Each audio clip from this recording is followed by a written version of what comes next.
আমার কাছে মনে হয় দুনিয়ার সবথেকে কঠিন কাজ হচ্ছে মাছ ধোয়া। আমার কাছে মাছ ধুতে এতটাই বিরক্ত লাগে যে কি বলবো। তবে মাছ করতে কিন্তু আমার খুবই ভালো লাগে।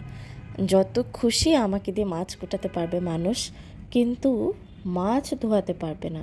এই যে হাত দিয়ে মাছ ধোয়ার কথা তো আমি চিন্তাই করতে পারি না। প্রথম মাছ ধোয়ার সময় আমি এতটাই ভয় পেয়েছিলাম, কারণ হাত দিয়ে মাছ ধুতে গিয়ে আমার হাতের চামড়া উঠে গিয়েছিল, হাতের মাংসও উঠে গিয়েছিল, প্রচুর রক্ত বের হয়েছিল, জায়গায় জায়গায় কেটে গিয়েছিল। ওর পরের থেকে আমি খুবই ভয় পেতাম মাছ ধুতে।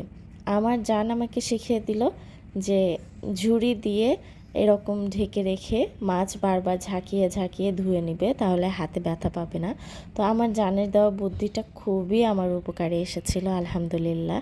ওর পরের থেকে আমার মাছ ধুতে আর ভয় করে না। আমার জানটা কিন্তু আমার মেজো বোন, আপনারা আবার কেউ অন্য কিছু মনে করবেন না। যাই হোক, লবণ দিয়ে এইভাবে ঝুড়ির মধ্যে বারবার ঝাঁকিয়ে নিয়ে ধুয়ে নিতে হয় মাছটি। আমি বেশিরভাগ সময় লেজ আর মাথাটা আলাদাভাবে ধুই, যেন আদার্স মাছটা নষ্ট না হয়ে যায়। আরেকটা উপায় ভাবে এই যে এইভাবে একটা বড় চামচ দিয়ে হাতের কাজটা সেরে নেই, কারণ আমার খুবই ভয় করে। আমি তো বলছি, আমি একটি বড় খুন্তি বা চামচ দিয়ে এভাবে বারবার ঘুরিয়ে ঘুরিয়ে ঘুরিয়ে ঘুরিয়ে মাছটা ধুয়ে নেই, যেন মাছের আষ্টে গন্ধটা চলে যায় আর আমার হাতটাও যেন রক্ষা পায়। আচ্ছা, মাছ ধুতে ভয় পায় এমন আর কে কে আছো কমেন্টে অবশ্যই জানাবে, নাকি আমিই একমাত্র যে কিনা মাছ ধুতে ভয় পাই? আমার খুব জানতে ইচ্ছা করছে।